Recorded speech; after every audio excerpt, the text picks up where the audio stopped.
General, Dr. Dominic Ayine, the statement says that he's a senior lawyer with 3 decades of experience as a practicing lawyer. He previously served as a Deputy Attorney General and Minister of Justice, and also is a founding partner of Ayine and others. So these individuals, right from transition and also at the very starting 2 days, have been around His Excellency the President. It's expected that this communication... Indeed, Komla, we'll come back to you shortly. We understand that these names have been submitted to Parliament already. So let's get the very latest from the floor of Parliament. We go straight there now.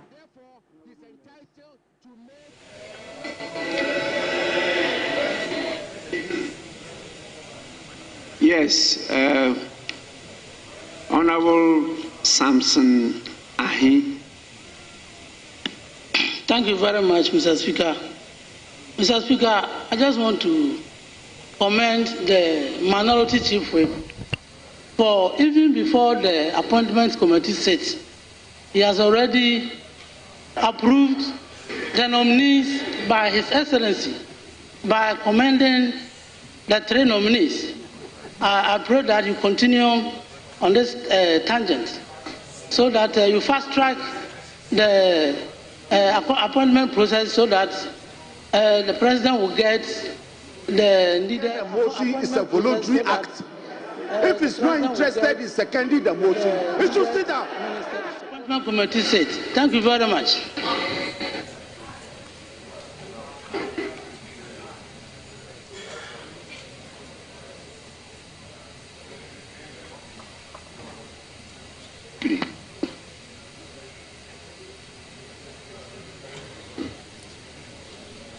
It's green.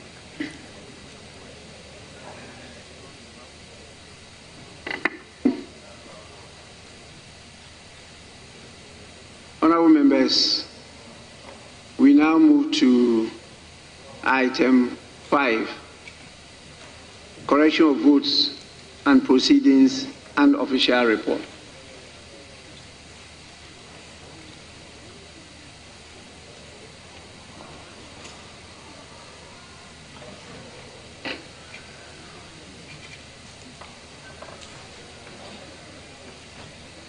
We'll start with the votes and proceedings of Wednesday, 8th January 2025, page 1.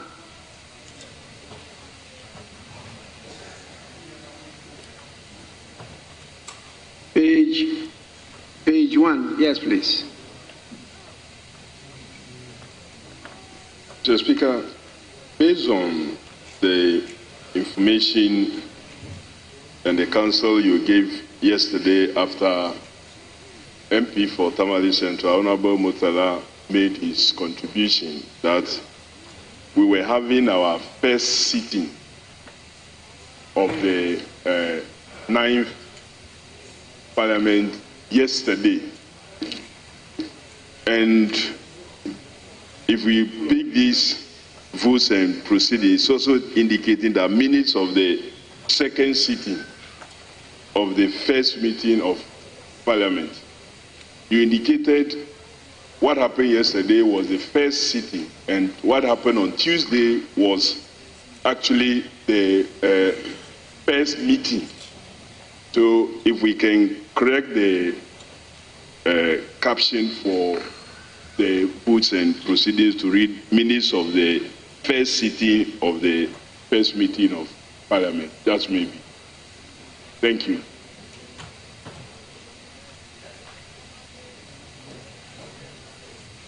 Yes, Honourable Member, we've taken note of that. I simply use the language of the Constitution and our standing orders. The language used is when Parliament first meets. And then this one is referred to as the first sitting. So that was the language I referred to, and I think table office kindly take note of that.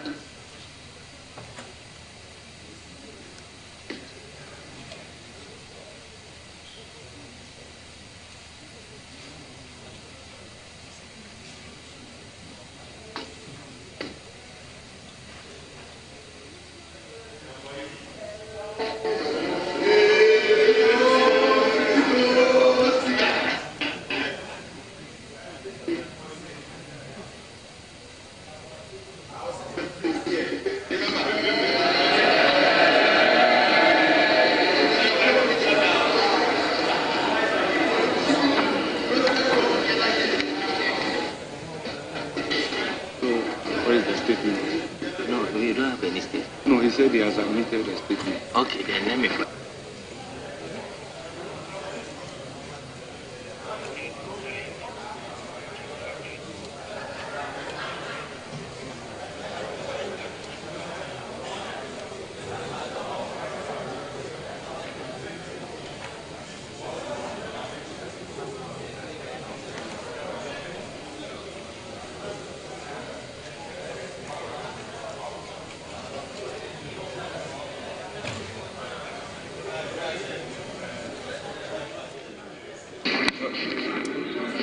We're live in Parliament for the second sitting of the first meeting of the first session of the 9th Parliament of this Republic. And what you see on your screen at the moment is the second Deputy Speaker, the first Deputy Speaker of Parliament, Akachi South MP, Bernard Ahiafo. This is his very first time. Let's take a listen to him chair the House today. Honourable members, we can now continue with the correction of votes and proceedings. Any more correction on page 1?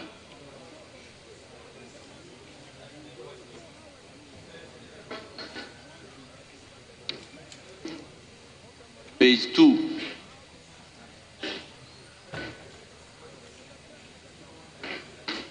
Speaker.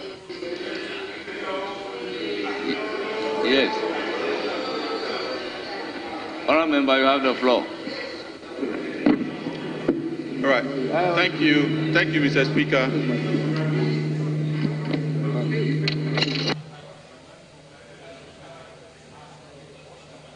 Mr. Speaker, I'm trying to understand the way we right honourable, and all the abbreviations that we write in our minutes. It might be a convention that we don't put full stops or dots after the abbreviations. So honourable, we don't put any full stop or dot. Right, we don't put any full stop or dot. If that is the case, if that is the convention, then it should run across.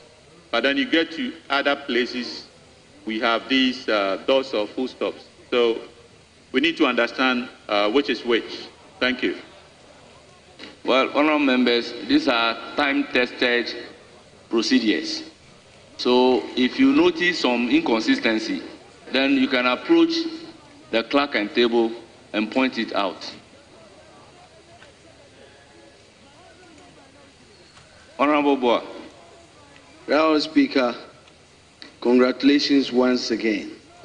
I am to communicate to you from your friends that you've sat with for all these years, and they want me to assure you of their support, but to let you know that because you've been with them for a long time, you will be catching their eye, they will be catching your eye anytime they are up.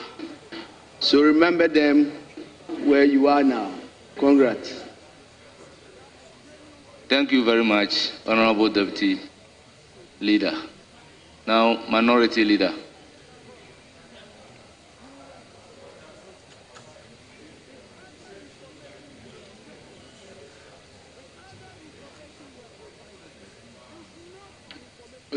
Mr. Speaker, I rise on this occasion to also congratulate you. We didn't get the opportunity on this side to congratulate you on your elevation. Clearly, patience and industry has taken you where you are. Well placed in the east of this chamber did not come by chance. And I say so for the young ones whose destiny they may think has delayed. Sometimes we don't get it when we expect it. You are my tribesman from the same village, and it makes me proud. It makes me proud that my own brother, who has patiently walked the journey of politics, has been elevated by his colleagues to be our primus on matters of parliamentary practice. Mr. Speaker, having said that, let me add my voice to my respected colleague, the Honorable Anodompre of Nsawoma Adwejiri, who is also the Chief Whip for our side, in commending our friends, congratulating Dr. Kisil Atuba Forsen on his nomination to that enviable position as Finance Minister. Dr. Dominic Ayeni of the Academia Stock has also been elevated, having previously served as a deputy minister for that enclave he is going back into. And my own respected colleague, John Jinapo, he performed creditably whilst in minority. He held our feet to the fire and he gave us heavy punches. So, Mr. Speaker, it's quite obvious that he's earned it. And again, I just also would want to add to Dr. Forsen's credentials and also to the young ones. On Tuesday, whilst we were on the days, he made a comment, and I would want, without his leave, put it out, that some 16 years ago, he was a backbencher, and today, he's a leader on his side. To the young ones, again and again, from this side and behind me, your day will come. He was a young man who could not be recognized, and he was just behind. After patience and industry,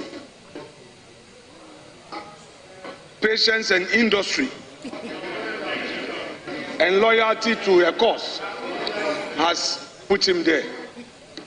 And you should emulate his hard work. So if you don't get nominated, don't be disappointed. On a very serious note, wherever you are placed, do the best you can. And one day, it will get to your turn. Mr. Speaker, having made those important points, let me also express some few observations. One,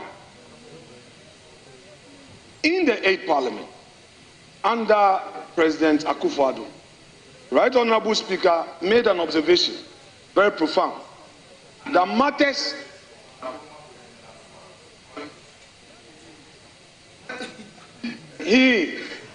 Right Honorable Speaker observed that communications to the House must first be known to the House before it gets into the media.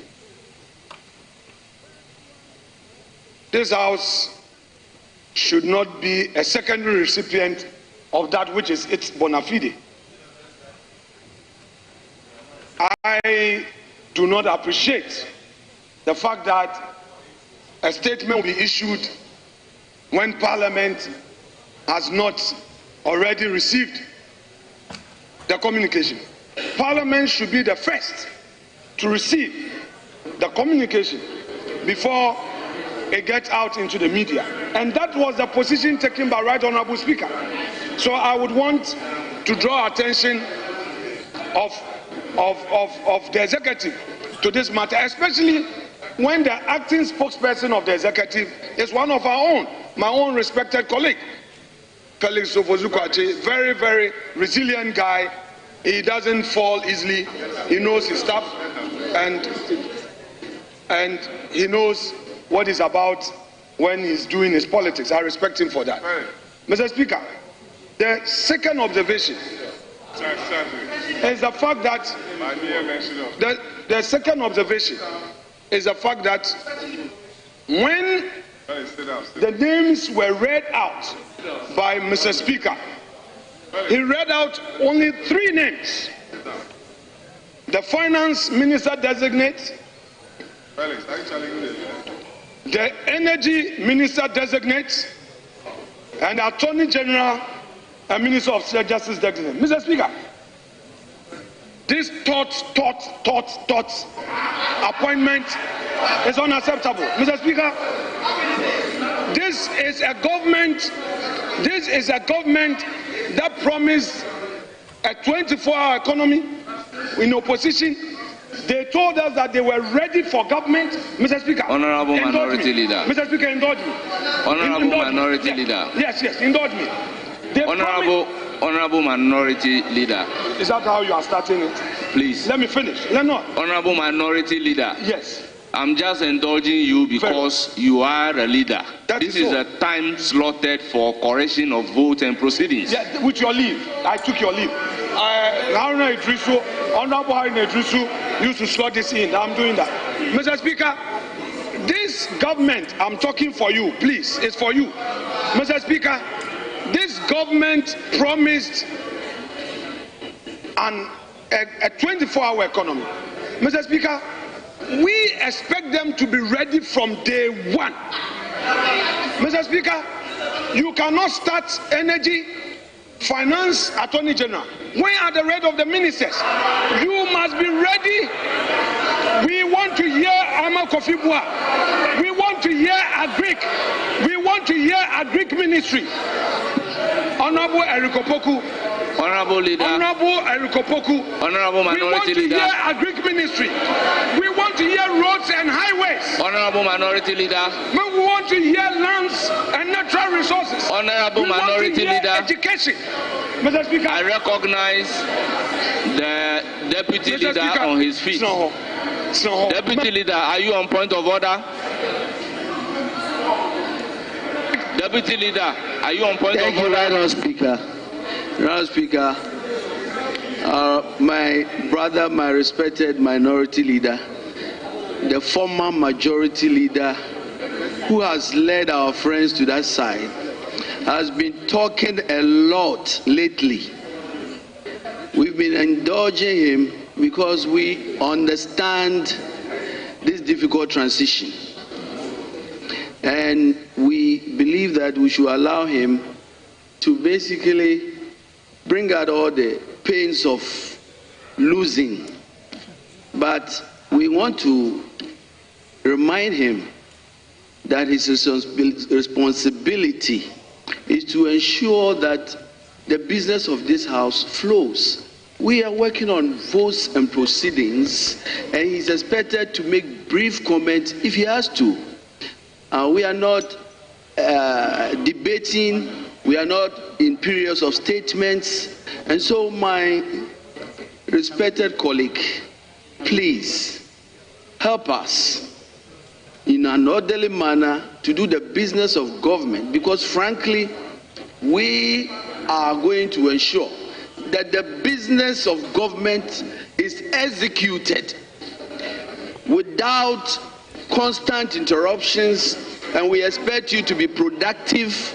We expect you to cooperate as we did to ensure that government business is done.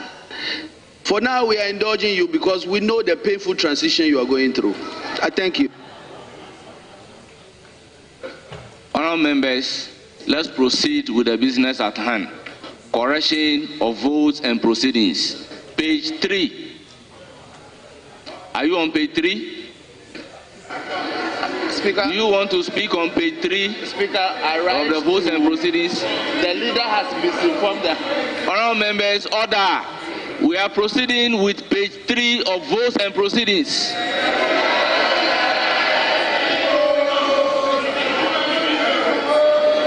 Any corrections on page 3? Page 4.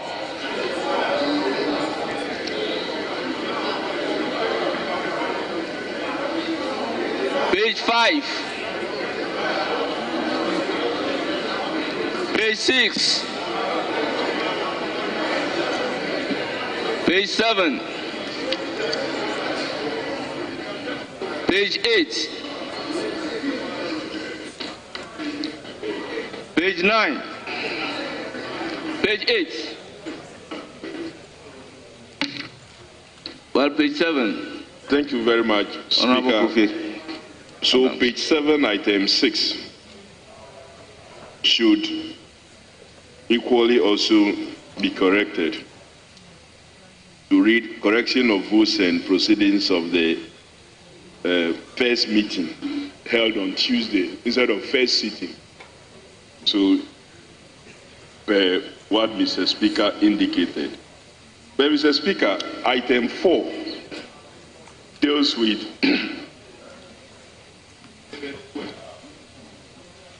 but based on the statement made by the minority leader yesterday about our side, 61 being absent, there's a publication today to that effect, Mr. Speaker.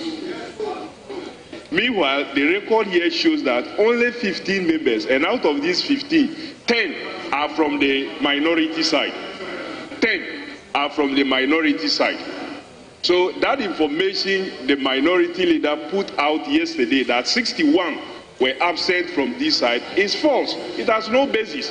The evidence here shows that 15 were absent, 5 only from our side, 10 from the minority side. That's what I just want to state. Thank you, Mr. Honourable Member, thank you very much for the corrections. The point well noted. Table office is consequential correction. Any more on page 7? Yes, Mr. Honourable Chief Whip. Speaker, with respect, just to draw your attention, after you gave the consequential directives, based on what the Honourable Kofi Adams says, we are at the time the Honourable minority leader raised the matter. That was the situation. 61 of them were not present.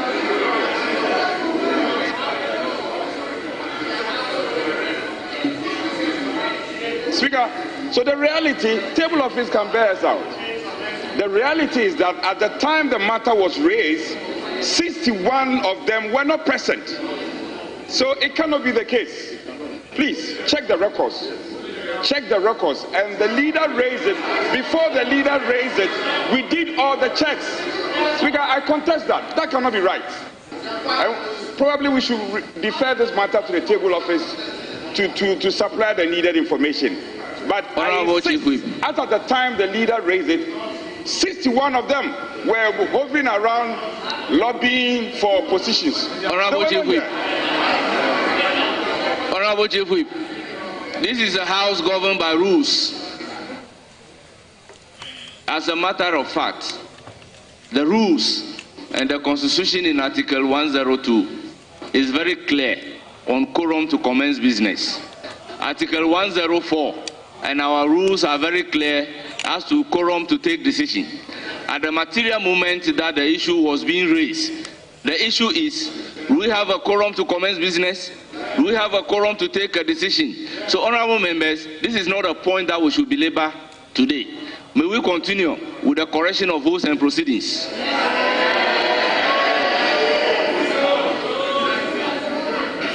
Speaker, with respect to you, it's important we don't mix up the matter. Speaker, you know I respect you, and I'll continue to respect you. We are not talking about quorum. And Speaker, with greatest respect to you, we don't have to mix up the matter. He says, as at the time, what the deputy leader said was not correct. And I'm saying no, it is words against mine. Let the table office prove that. As at the time the matter was raised, 61 of them were absent. And that's a statement of fact. Chief Whip, you would agree with me that this is not a matter that we should belabor today. That is the point that I'm making. If it were to be a substantive issue you are raising based on quorum, I would have agreed with you. I recognize the former minority.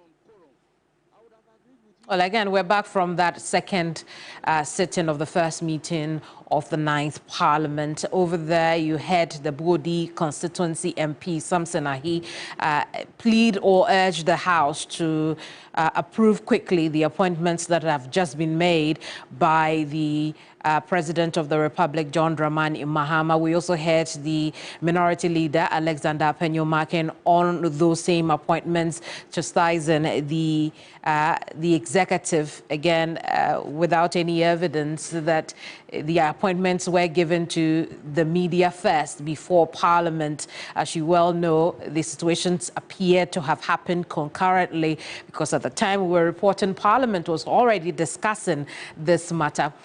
We'll move on from there, but before we do, I'll go through those appointments again, which we have just received in the last hour. Minister for Energy Designate, Honorable John Abdullahi Jinapor.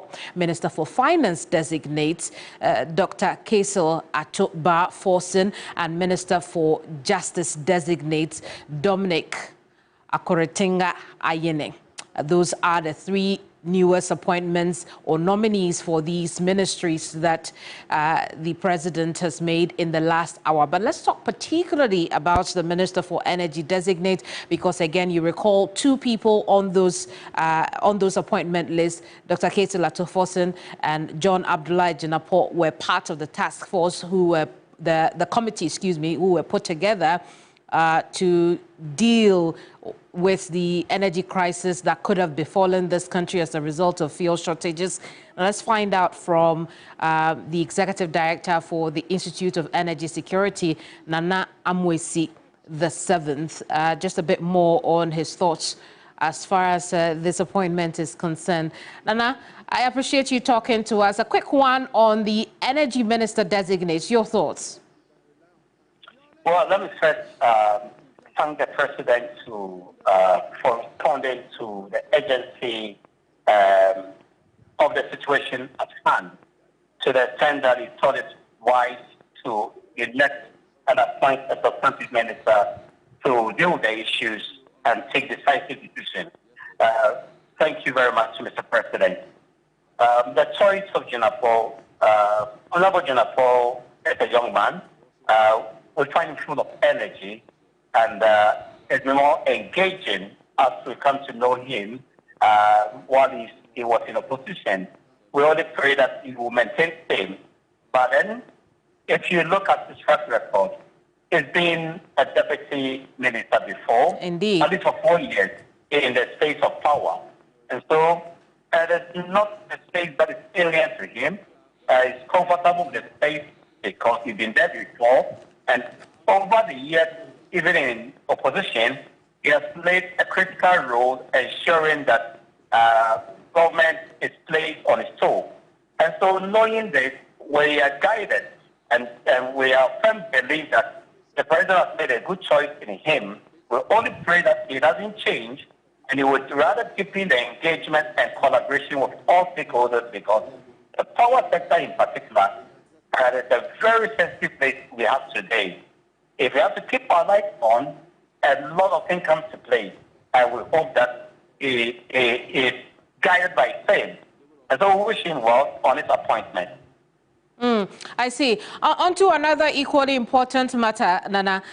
We know that after the committee set up to look into the energy situation met, WAPCO has decided to postpone the repair works on their pipelines. But we're going to have to find a lasting solution to the problem of fuel shortages. What are the options available to the current government and indeed possibly the incoming energy minister as well? The options and the easier route is what they have taken to engage WAPCO and work for them to postpone or defer the program. It allows them room to ensure that they engage the right, service to bring in the needed liquid fuel as a backup for any eventualities, and also for the planned program of pipeline pegging and subsea valve inspection. I think that is for the immediate term.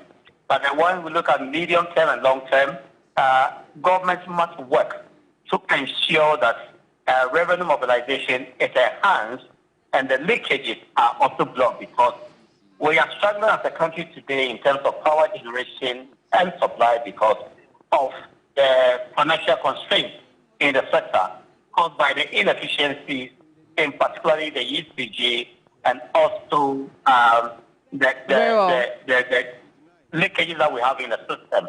That's why government must direct attention to. Indeed. But then, to have a better picture, government must undertake a holistic, audit of the space. It is to understand what the issues are and also guide them in policy formulation and implementation. Very well, Nana. We'll leave it here. Thank you so much for talking to us. Nana Mwesi the seventh is Executive Director for the Institute of Energy Security. We've been talking about these latest appointments the President has made for the Ministry of Finance. Honorable Dr. Kesela Toforson is the Minister Designate for that ministry. The Energy Ministry, Abu Jinapo John himself, a former deputy for Power Ministry, is the Minister Designate, and then the former Deputy Attorney General, now Minister Designate for the Justice Ministry, Honorable Dominic Akuritinga Ayene. Dr. Kesela Toforson himself, also a former Deputy Finance Minister. More on this story a little later. Right now, however, we'll take a quick break. When we return, we'll bring you more stories. Don't go away.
Polis and Sagnerego Municipality, whose food items were stolen from the buffer stock warehouse in Tamale, are bearing the brunt of feeding the students. Although academic activities were in full force, school authorities fear that any further delays in food supplies to the school could lead to a closure of the schools. According to them, calls by the Conference of Heads of Assisted Secondary Schools, CHAS, to parents to provide supplementary food to their wards has been the sustainability factor for the students over the years, as food supplies are not adequate.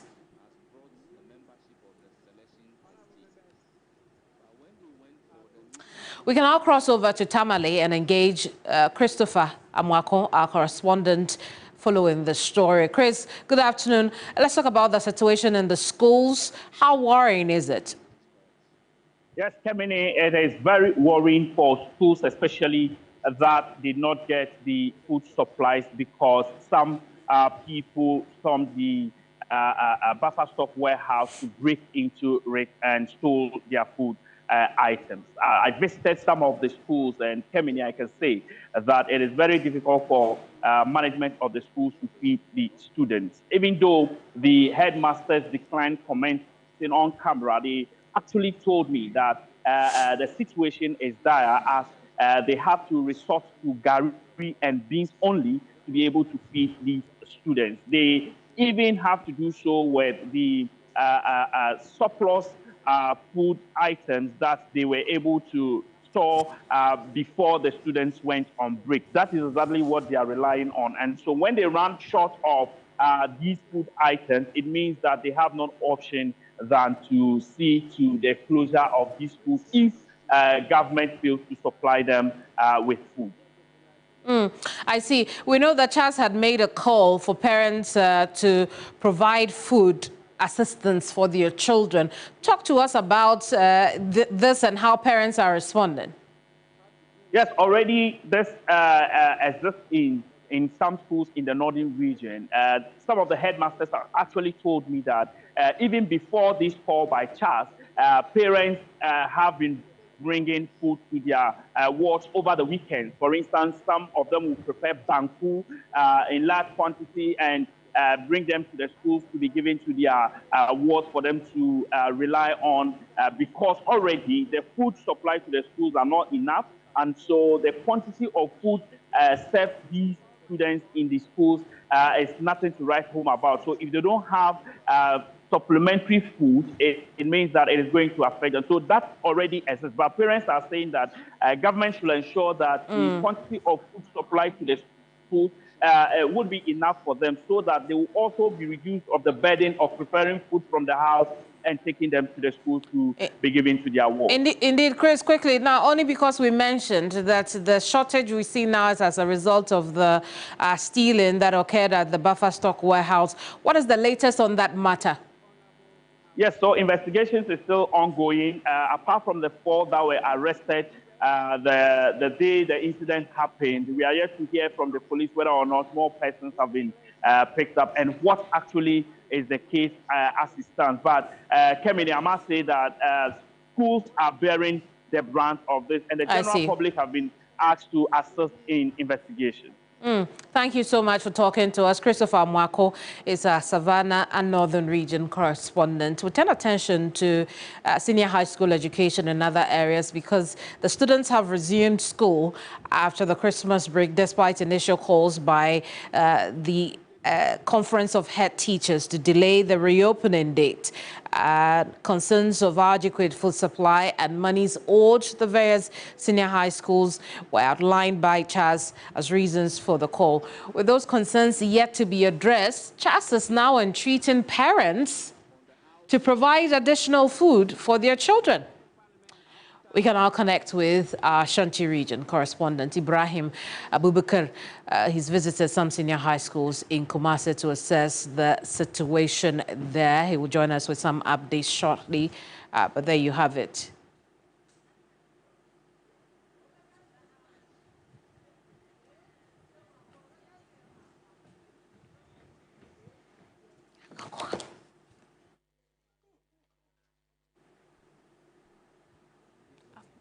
Okay, well.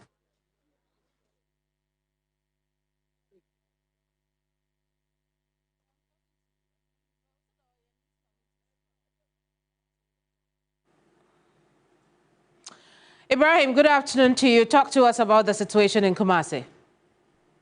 Well, Kemini, same old situation. In fact, for most of the school, this is not new because anytime school opens, they are encountered such challenges. So some of the students are even used to bringing additional food to the school. So this morning when I went around some school, in fact, I met some students who told me whilst coming to school, their parents ensure that they have additional food to supplement what they will be given in the various schools. Now, for Ashanti region, some schools have received portions of money to buy food supply, even though it's not adequate, and they are saying that if the remaining money does not come within 1 month, all the food will finish. Other schools do not have food supply. Now, what other headmasters are also doing is that for those who have gotten the food supply, let's say Opokuwari, they may have 100 bags of rice, but they wouldn't have oil or sugar. So they will find a school which probably is in need of rice, but does not, but have sugar or oil, then they will exchange. So it's like barter trade that the headmasters are doing. But even with this, they said the current stock that they have wouldn't be able to last up to 1 month. So for them, it's a right call for child to tell parents to assist their wards with food items, because when the time comes and they do not have any supply, then it means it is even likely going to affect the academic activities of the students. So yes, some parents say it's a good call and they are ready to supply their wards with food items so that they will supplement whatever government is also providing. Indeed, Ibrahim, we'll leave it here. Thank you so much. Ibrahim Abubakar is our Ashanti region correspondent. We can now turn attention to the Volta region, where correspondent Faisal Abdul Idrisu is running checks across some senior high schools on the same subject matter. Faisal, a good afternoon to you. What can you report? Yeah, Camille, I'm currently in the senior high school in the Akashinov district, where the interactions I had earlier indicate that for the continuing students, they are very much aware of the situation in the school already. And so each of the semesters they are reporting, they come along with food items that can supplement what is given to them in the school. This morning, when I entered, some of the teachers were telling me that some even came with prepared packaged banku and cakes, which they definitely will be relying upon if there is the issue of food shortage. For the new years, the first students who are coming, some also indicated that they have already been told as far as the situation with food shortage in the schools are concerned. And so their parents also gave them enough. I met one of the parents earlier today who told me that apart from the shito, gari, and Milo that he brought enough such that in case there is food shortage, the daughter he brought this morning could rely on that until that is done. But the school also indicated that they have enough at the moment. And so as I speak, they do not have any issue with shortage. I spoke to the assistant headmaster of academics who is in charge of admissions at the moment and some other students. Let's listen to what they told me earlier this morning regarding the subject. So as of now, those that have reported, I mean the continuing student, the second years, is about 15%. They are about 15% that have reported so far.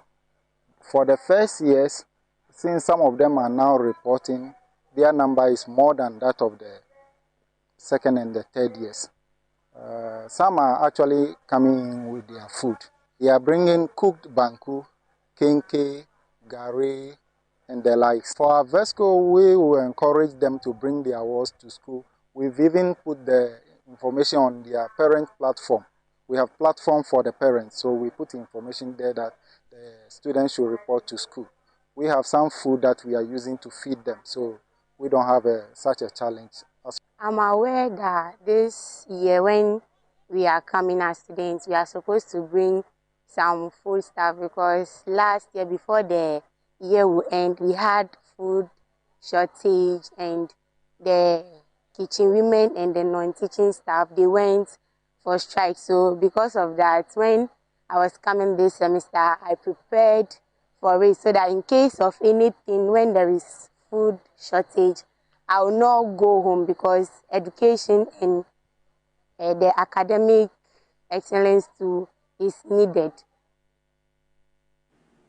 Faisal, we'll leave it here. Thank you so much. You just said some residents of the Volta region on the subject matter of the food shortages or crises in our senior high schools. And then there was also a correspondent, Faisal Abdul Idrisu. But let's stay on the subject matter. I will talk now to Dr. Peter Anti, the Executive Director for the Institute for Education Studies, IFES. Doc, good afternoon to you. You're calling for an ad hoc committee to tackle issues that all the issues the students are facing right now. Talk to us about how crucial the work of this ad hoc committee could be at this time. Thank you very much. As we are aware, the country is facing two important crises, one in the energy sector and the other one in the education sector. The education sector is very important, especially with the fact that we have our kids in school now who are likely to be starved because there's food shortages, as we were made aware by Charles before school reopened. Now, these students are on campus. Some of them do not have adequate food. I mean, some of the schools do not have adequate food to feed them, and some of the schools do not have at all. That's why Charles is asking parents to give their children a lot of food when they are coming to school. We have not experienced this before. So I think that it is important that the government, the new administration, put together a team to quickly address this challenge. It would have been nice if the reopening was postponed so that a lot of planning and other things would have gone into this particular situation. But as it stands now, the schools have reopened, the kids are on campus, and there is a looming challenge of food shortages that are likely to happen. And that is why we think that it's important that the government put together an ad hoc committee to quickly look into this and find ways and means in addressing the challenge before it gets out of hand. Yes, we are aware that there are plans to do a consultative meeting to look at the whole free SHS thing, but we don't think it's something that's going to happen any moment soon. So what we need now immediately is to get this food crisis resolved, and to do that we will need a small committee to look into the situation, the challenge, and then find ways and means to address it as early as possible. Yeah. Dr. Peter Anti of IFES, thank you so much for talking to us. Just a bit more from Parliament. The Minority Caucus in Parliament has called on President John Dramani Mahama to declare decisive action against the forceful takeover of some states' facilities by alleged NDC loyalists across the country. Addressing the media, Deputy Minority Leader Patricia P.J. said that Mahama administration set a dangerous tone for governance by establishing Operation Recover or Loot Oral. Those who support his party, the NDC, it is deeply disheartening that in the face of these troubling developments, the president has remained largely silent since taking office. While he had made a general call for calm as president-elect, this is not enough. The president must demonstrate leadership by condemning these acts unequivocally and directing law enforcement agencies to act decisively. The events surrounding the Economic and Organized Crime Office, YOCO, where a statue was vandalized on the day of the president's inauguration, remain unresolved. The incidents in Govoridia, Tema, and other parts of the country highlight a pattern of inactions and silence from the highest office of the land. This inaction emboldens lawlessness and sends a troubling message to Ghanaians. These are just a few of many incidents of thuggery and violence occurring across the country. Deputy General Secretary of the NDC, Mustafa Gbandi, is joining us for a quick conversation on the back of this. Mustafa, good afternoon to you, but talk to us about why your supporters, and by that I mean supporters of the NDC, continue to take over these state institutions. Thank you very much, and good afternoon to our cherished listeners. I think that basically the number of youth reactions we see are not generally NDC youth, but they are the youths of this country, including disappointed members of the MPP, who the government functionaries have used and have dumped. Now, the case is that government officials and public officials are stealing state resources. And these young people are basically helping the police to effect various arrests. In fact, to the extent that even yesterday, between the hours of 2 a.m. and 3 a.m., they arrested about 7 trucks stealing government fertilizer away. Where? 3 of them, if you go to Nima police station, are parked there. If you go to Achimota police station, you'll find 4 trucks parked there. The police escorted the drivers and they located the warehouse where they were moving the fertilizer from. You call this treachery? The call by Madam Mrs. Apiege is reckless. Was she not in government when they were stealing left, right, center? When they lost power, did they fail? Didn't they fail to call the appointees to stop stealing? National security vehicles are being stolen. State lands are being stolen. TV3, just opposite you, opposite Afrikiko. The state land there have been sold to private developers. We have no idea of that. The bungalow of the CDS of the Ghana Armed Forces have been sold to private developers. So when you turn around with this witchcraft mentality to come and say that NDC people are integrity, your own voice. I see. So, Mustafa, how is the NDC working with authorities to ensure that, you know, this stops and your members do not partake in this? Since morning, and before I go that, last week, when their own young men ransacked the Jubilee House and slapped the Minister for Interior, did she come out to say that was treachery? We have been engaging the young men since morning to ensure that we redirect the energy. And let me tell the minority, as far as accountability is concerned, they should tighten the belt. The flight is yet to take off. Whether they cry, they open their mouth, they speak trash, they will account to the people of Ghana. And I pray that Mrs. Apiege is not one of the people who will be found to have been part of the people who have done the service to this country. Mustafa, I'm afraid we're out of time. We'd have to go now, but thank you so much for talking to us. Mustafa Gbandi is Deputy General Secretary of the NDC. There'll be more on this story in later broadcasts. Let's take a quick break. We'll be right back.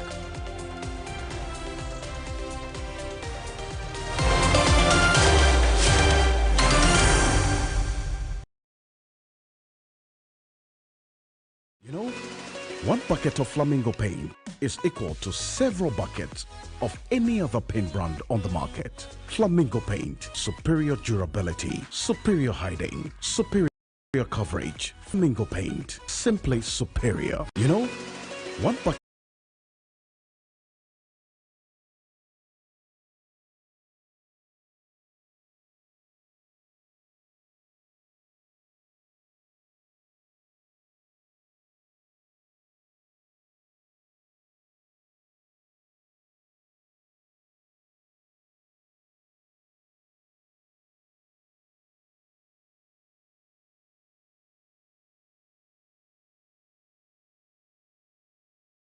Thank you so much for your company.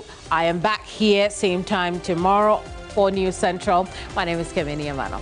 Bye-bye.